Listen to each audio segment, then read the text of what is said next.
All right, Burgundy and Gold Nation, before we get into this episode, I have to ask, man, please subscribe to this channel. This channel needs your support. We're going to build this channel from the ground up. I'm bringing you weekly Commander content. All you have to do is subscribe. And the best thing about subscribing, it's absolutely free. It won't cost you one penny. All right, Nation, let's get into it. Burgundy and Gold Nation, this is Commanders Talk, and it's your boy T-Man in the building. In this episode, we're going to talk about the position battles for the Washington Commanders doing a mini camp, training camp, and also preseason. Now I'm gonna give you my top battles that I'm looking most forward to. And look, Coach Quinn already came out and said, no position is safe. You want to start, you gotta earn it. That goes for everybody on the team. But I mean, let's be real. We already know some positions are written in stone, the starters. Quarterback, Jaden Daniels, that's written in stone. Wide receiver, Terry McLaurin, Debo Samuels, written in stone. Left tackle, Laremy Tunsil. Come on, man, you can pencil that in. We also got the linebackers. You know the starters there. Bobby Wagner, Frankie Luvu. Come on, man, let's stop playing around. Nickel corner, we got Mikey Sandestill. You know he's going to start at that nickel. And I'm going to go out on a limb right now and say both D tackles are safe. Deron Payne, Javon Kinlaw. So we know all those positions right there are safe. Everything else is probably up for grabs, just like Dan Quinn said. So with minicamp right around the corner, starting June 10th through the 12th, and then we also have training camp starting sometime mid-July-ish. I don't have the correct dates, but sometime in July, probably mid-July. Look, man, these are the battles right here that I'm most looking forward to in minicamp, training camp, and preseason. First, we have the battle for right tackle, man. This is going to be a lot of fun. Now, I got Brandon Coleman versus Josh Connolly Jr., the first-round pick. Now, Brandon Coleman started 12 games last season at left tackle. And, he played pretty well, man. He was good at times. Sometimes he struggled, but he was a rookie at left tackle, which is the hardest spot on the whole lineup to play. And to me, he held his own. He did pretty well. And I think, even coming back this year, if we didn't trade for Laremy Tunsil, I think he would be a decent left tackle. But with Tunsil in the picture, that means Coleman has got to move. Where he's going to move to, I'm thinking right tackle. Now, they also drafted Josh Connolly Jr., who is a tackle. So, to me, those two are going to battle for that right tackle spot. Now, Josh Connolly Jr. is first-round pick. So, he's going to play somewhere on that line. And I think it's going to be right tackle. That's what I'm thinking. I don't know. We're going to see how this battle turn out, man. But for right now, I'm going to say Josh Connolly Jr. is going to win that battle. And then the loser of that battle, which is going to be Brandon Coleman, is going to have to battle for the left guard spot. Now, with the right guard spot, you have Sam Cosmi still injured. But that's, to me, Andrew Wiley is going to play the right guard until Sam Cosmi comes back. And then Andrew Wiley would be your swing guard, okay? And also, he can play some tackle for you, too. So, Andrew Wiley is very valuable for the squad, man, because he can play 4 positions on the offensive line. So, and you cannot beat that. You got to have a guy that can do multiple things. And Andrew Wiley's one of those guys. And he took a pay cut, right? He took a pay cut to come, to stay on the squad. He didn't want to get cut. He reduced his salary. So I think he's going to be here for the long term. Now, I think those two guys, I think Brandon Coleman is going to pretty much battle Allegretti for the left guard spot. That's going to be a battle right there. I think Brandon Coleman should win that easily, man. Allegretti's a decent guard, but he's a little on the small side. You got Brandon Coleman is younger, bigger, more athletic. He can pull, he can block down the field. He can do everything you need him to do at the guard spot, and I think that's his natural position. I think he's going to be Allegretti out for that spot. That's a position battle I'm looking forward to seeing. Now, also, here's another guy. This is my under-the-radar guy for the guard spots, too. Look out for this guy they signed in the offseason, Nate Herbig. Free agent guard, they picked up from the Chargers. He's 6'4", 334 pounds. Oh, man, I don't know. That's my sleeper. That's my sleeper at the guard spot. So I think, honestly, if that guy steps up, if Herbig steps up, Brandon Coleman steals the left guard spot from Allegretti, I think Allegretti's going to end up getting cut, man. And I think he's going to be out of here. So there's no need to keep him. Honestly, no need. You have a cap savings, too. No need to keep him. Okay, so the next battle I'm looking forward to, running back. This is going to be a decent battle.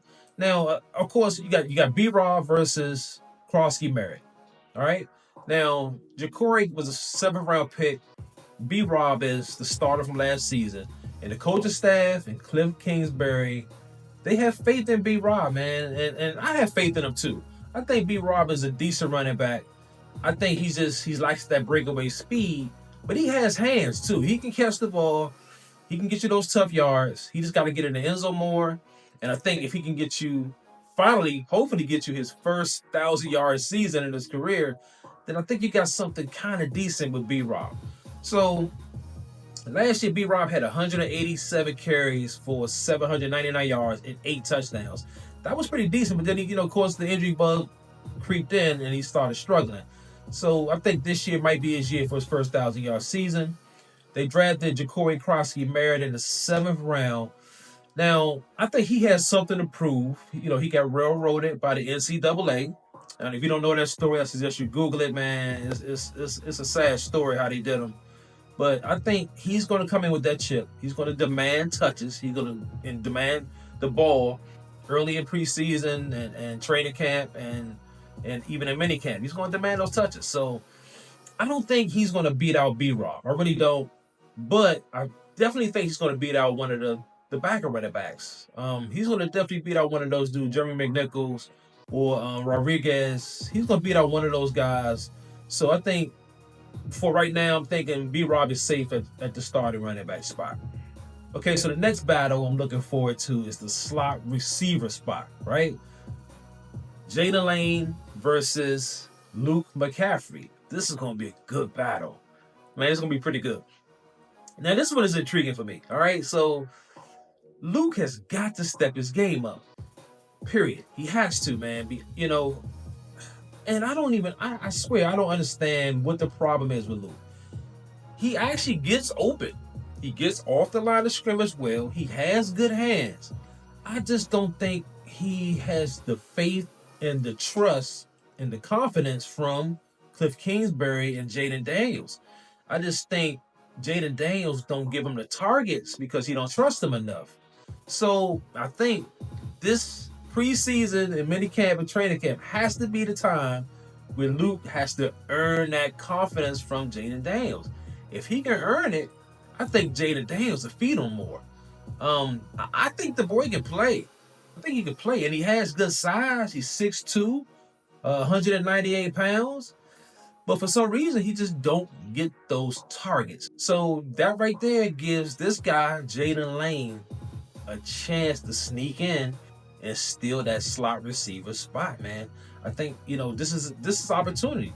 If he goes out there and he plays well early, and I'm hearing good things about him early, if he go out there and play well, I think he'll steal that spot from Luke McCaffrey, man. I think Luke McCaffrey ended up being probably your 4th or 5th wideout, probably behind Noah Brown. So that's going to be a fun battle to watch, man. I'm looking forward to that one. The next battle I have is at tight end. I have Zach Ertz versus Ben Sinnott, man. Man, this is going to be a good one, too. Now, we all think that pretty much Ertz is the starter, of course. He had a good season for the Commanders last year, man. He had 66 receptions. He finished with 654 yards and 7 touchdowns. For a guy his age, that's pretty damn good. But I think the Commanders, look, Adam Peters drafted Ben Sinnott, man. So I think they are ready for him to step in for Ertz. Now, I don't think it's going to be day one. I don't think it's going to be early. I think Ertz is going to be the starter coming into the season. And then I think Sinnott is going to take over somewhere mid part of the season towards the late end of the season with fresh legs. I think he's going to take over for Zach Ertz. And he's learning behind Zach Ertz. So it's a win-win for him. And like I said, the Commanders drafted him. Adam Peters drafted this guy. So they're going to get him on the field. And I think for Ben Sinnott, his problem is the same as Luke McCaffrey's. He don't have the trust yet of Jayden Daniels or Cliff Kingsbury. So minicamp and all those things, he's going to have to go out there and earn that trust for these guys. Once he earns that trust, he will get those targets. Once he gets those targets, he can show you what he can do. So until he earns that trust in the big game situations and the 3rd and 3, he got to run a crisp route, good hands, get the first down like Zach Ertz do.